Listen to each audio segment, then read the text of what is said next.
மக்களே வணக்கம். இது உங்கள் சேனல் எக்ஸ்எம்ஆர் vlog. இந்த vlogல இன்னைக்கு கேந்திரிய வித்யாலயாவில் ஆன்லைன் அட்மிஷன் நடைபெறுகிறதுல, அதில் தங்களுடைய குழந்தைகளை சேர்ப்பதற்கான வயது வரம்பு என்ன, பெரும்பாலான மக்களுக்கு தன்னுடைய குழந்தைகளை எந்த வகுப்பில் சேர்க்கணும், அதற்கான ஏஜ் லிமிட் என்ன என்று அடிக்கடி கமெண்டில் கேட்குறீங்க.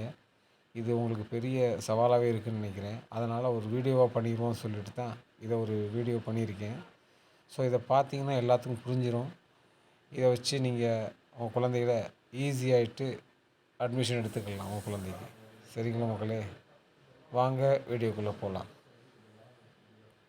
மக்களே, தங்களின் குழந்தைகளை கேந்திரிய வித்யாலயாவில் சேர்க்கணும்னு நினச்சிங்கன்னா பால்வாட்டிகா 1, பால்வாட்டிகா 3, அப்புறம் கிளாஸ் 1, இந்த மூன்றும் ஆன்லைன் மூலம் நடத்தப்படும் அட்மிஷன்.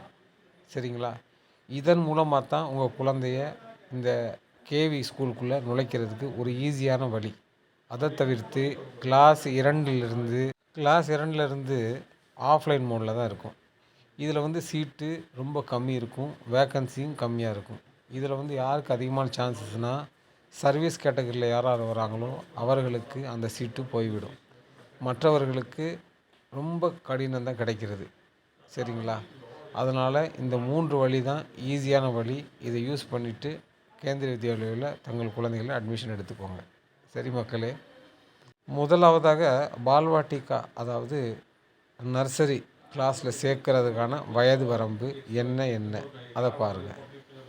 3 வயது நிறைவு பெற்றிருக்க வேண்டும், ஆனால் 4 வயதிற்கு குறைவாக இருக்க வேண்டும்.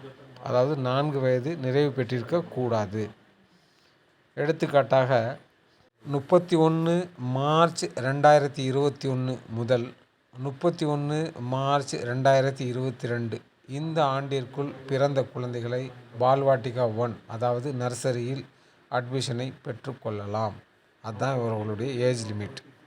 திருப்பி சொல்கிறேன், 31 மார்ச் 2021 முதல் 31 மார்ச் 2022 இந்த தேதிக்குள் பிறந்திருந்தால் உங்கள் குழந்தைய பால்வாட்டிகா 1, அதாவது நர்சரியில் சேர்த்துக்கொள்ள அட்மிஷன் போட்டுக்கொள்ளலாம்.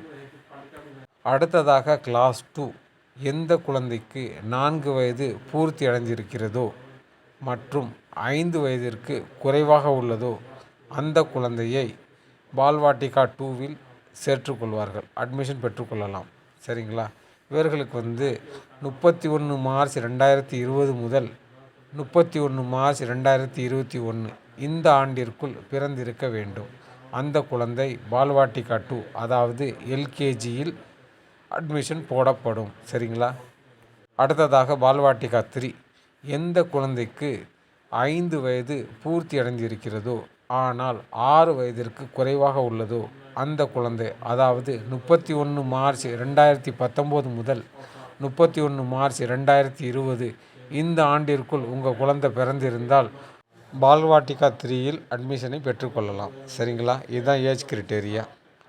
சரிங்களா மக்களை, அடுத்ததாக என்னென்னா டிஃப்ரெண்ட்லி ஏபிள், அதாவது டிசபிலிட்டி சைல்டு, உடல் ஊனமுற்ற குழந்தைகள், அவர்களுக்கு கவர்மெண்ட் என்ன பண்ணுதுன்னா 2 வருஷம் ஏஜ் ரிலாக்ஸேஷன் கொடுத்துருக்கு.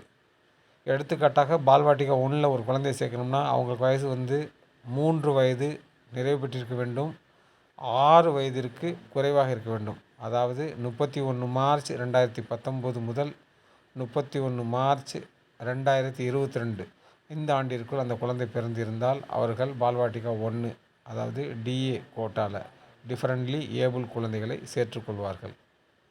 அடுத்ததாக பால்வாட்டிகா 2, எந்த குழந்தைக்கு 4 வயது பூர்த்தி அடைந்திருக்கிறதோ ஆனால் 7 வயது குறைவாக இருக்க வேண்டும்.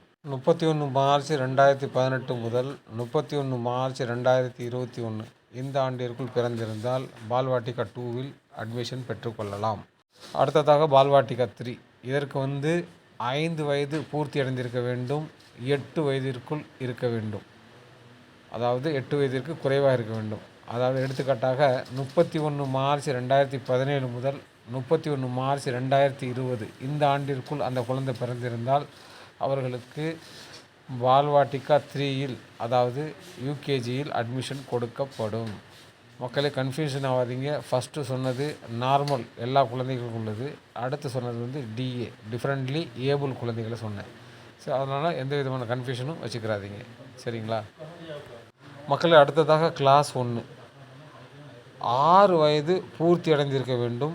8 வயதிற்கு குறைவாக இருக்க வேண்டும். அதாவது 8 வயது கம்ப்ளீட் ஆகிருக்கக்கூடாது. குறைவாக இருந்துச்சுன்னா அந்த குழந்தைய கிளாஸ் 1ல் எடுத்துக்கிறாங்க. எடுத்துக்காட்டாக 31 மார்ச் 2017 முதல் 31 மார்ச் 2019 இந்த ஆண்டிற்குள் அந்த குழந்தை பிறந்திருந்தால் அதை வந்து கிளாஸ் 1க்கு அட்மிஷன் பெற்றுக்கொள்ளலாம்.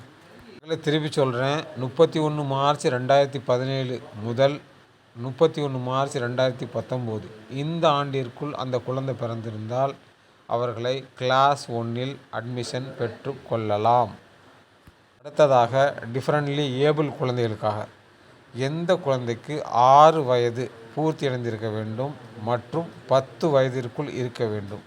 அதாவது 2 வருஷம் ரிலாக்ஸேஷன் கொடுத்து டிஏ பர்சனல், அதாவது டிஃப்ரெண்ட்லி ஏபிள் குழந்தைகளுக்கு இவர்களுக்கு வந்து 31 மார்ச் 2015 முதல் 31 மார்ச் 2019 இதுவரை உள்ள குழந்தைகளை அந்த கிளாஸ் 1க்கு சேர்த்துக்கொள்ளப்படுவார்கள். அதாவது அட்மிஷன் கொடுக்கப்படும்.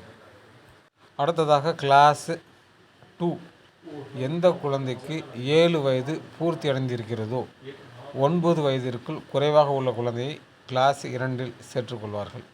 3ஆம் வயதிற்கானது எந்த குழந்தைக்கு 8 வயது பூர்த்தி அடைந்திருக்கிறதோ 10 வயதிற்கு குறைவாக இருக்க வேண்டும். அந்த குழந்தை 3ஆம் வகுப்பிற்கு எலிஜிபிள். 4ஆம் வகுப்பிற்காக 8 வயது பூர்த்தி அடைந்திருக்க வேண்டும். 10 வயதிற்குள் இருக்க வேண்டும். சரிங்களா? 10 வயது குறைவாக இருக்கணும். அவர்கள் 4th ஸ்டாண்டர்டுக்கு எலிஜிபிள். அடுத்ததாக 5th ஸ்டாண்டர்டுக்கு 9 வயது நிறைவு பெற்றிருக்க வேண்டும். 11 வயதிற்கு குறைவாக இருக்க வேண்டும். அந்த குழந்தை 5th ஸ்டாண்டர்டுக்கு எலிஜிபிள். சரிங்களா? அடுத்ததாக 6th ஸ்டாண்டர்டுக்கு 10 வயது நிறைவு பெற்றிருக்க வேண்டும். 12 வயதிற்கு குறைவாக இருக்க வேண்டும். அவங்க தான் 6வது கிளாஸுக்கு எலிஜிபிள். அடுத்ததாக 7ஆம் வகுப்பு 11 வயது பூர்த்தி அடைந்திருக்க வேண்டும். 13 வயதிற்கு குறைவாக இருக்க வேண்டும். அவர்கள் 7ஆம் வகுப்பிற்காக எலிஜிபிள். 8ஆம் வகுப்பு அவர்கள் வந்து 12 வயது பூர்த்தி அடைந்திருக்க வேண்டும். 14 வயதிற்கு குறைவாக இருக்க வேண்டும். அவர்கள் 8ஆம் வகுப்பிற்காக எலிஜிபிள். 9ஆம் வகுப்பு 13 வயது பூர்த்தி அடைந்திருக்க வேண்டும். 15 வயதிற்கு குறைவாக இருக்க வேண்டும். அடுத்ததாக 10ஆம் வகுப்பு 14 வயது பூர்த்தி அடைந்திருக்க வேண்டும். 16 வயதிற்கு குறைவாக இருக்க வேண்டும். மேலும் 11 மற்றும் 12 2 வகுப்பிற்கும் எந்த விதமான ஏஜ் ரிலாக்ஸேஷன் மற்றும் வயது வரம்பு எதுவும் இல்லை. சரிங்களா? அப்போ நீங்கள் நினைச்சபடியே உங்கள் குழந்தைகளை சேர்த்துக்கொள்ளலாம். அதில் இந்த பதிவின் மூலம் உங்களுக்கு ஏதாவது சந்தேகங்கள் வராதுன்னு நினைக்கிறேன். மேலும் ஏதாவது சந்தேகங்கள் வந்தால் டிஸ்கிரிப்ஷனில் உங்களுக்கு ஒரு பின் பண்ணுறேன் இந்த பேஜை.